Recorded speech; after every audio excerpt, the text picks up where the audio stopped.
Hello everyone, welcome to my daily vlog. এই গরমের মধ্যে সারাদিন বাসায় বসে থাকতে ভালো লাগছে না, তাই ভাবলাম যে একটু কোথাও বের হই। একে তো প্রচন্ড গরম, তার উপরে লোডশেডিং, যে কোথায় যাওয়া যায়, কি করা যায়। তারপরে ভাবলাম যে কিছু স্ট্রিট ফুড ট্রাই করি, বাট কোথায় যাবো আর ভালো লাগে। তো বউবাজারে এসে ফার্স্টে এখানে কিছু মাছ দেখতেছিলাম। এখানে ইলিশ, চিংড়ি, রূপচাঁদা থেকে শুরু করে প্রায় সব ধরনের সামুদ্রিক মাছ ছিল। আর এখানে সবকিছু আপনার সামনে লাইভে রান্না করা হবে, তো আপনি সবকিছু দেখে শুনে নিতে পারবেন। আজকে আমি এখানে কোনো মাছ ট্রাই করবো না, আমি জাস্ট বানানো হচ্ছিল, তো এটা দেখে আমার খেতে মন চাচ্ছিল, তো আমি একটা পিৎজা অর্ডার করি। এখানে পিৎজার কয়েকটা সাইজ থেকে স্মল এরকমই ছিল, তারপরে একটু এদিক সেদিক হতে পারে।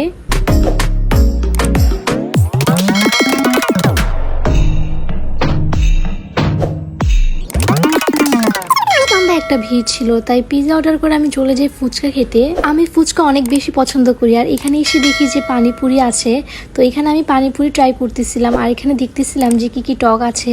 তো ফার্স্টে আমি দই টকটা ট্রাই করে দেখতেছিলাম যে দই টকটা দিয়ে কেমন লাগে। আর এখানে 5-6টা টক ছিল, তারপর আমি কাসুন্দি টকটা দিয়ে ট্রাই করতেছিলাম। এখানে দই টক, জিরা টক, কাসুন্দি টক, পুদিনা টক, ঝাল টক, মিষ্টি টক, অনেক ধরনের টকই ছিল।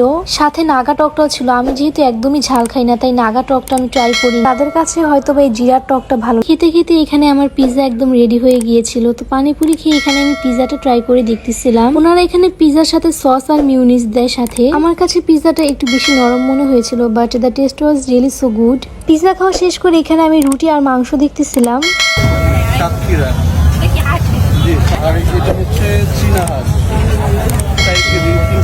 এটা হচ্ছে দেশি হাঁস, দেশি পাতি হাঁস, গরু। আর এটা হলো বট বোনা আছে, আর এটা হচ্ছে বট বাট। এখানে দোকানদার মামা আমাকে সব বলে দিচ্ছিল যে কোনটা কিসের মাংস। আমি এখানে হাঁসের মাংসটা নিয়েছিলাম, সাথে কিছু রুটি নিয়েছিলাম আর চাপটি নিয়েছিলাম। তো এখানে আমার রুটি রেডি। এখানে আমি রুটি নিয়ে দাঁড়িয়ে আছি, আর মামা আমাকে মাংস দিচ্ছিল।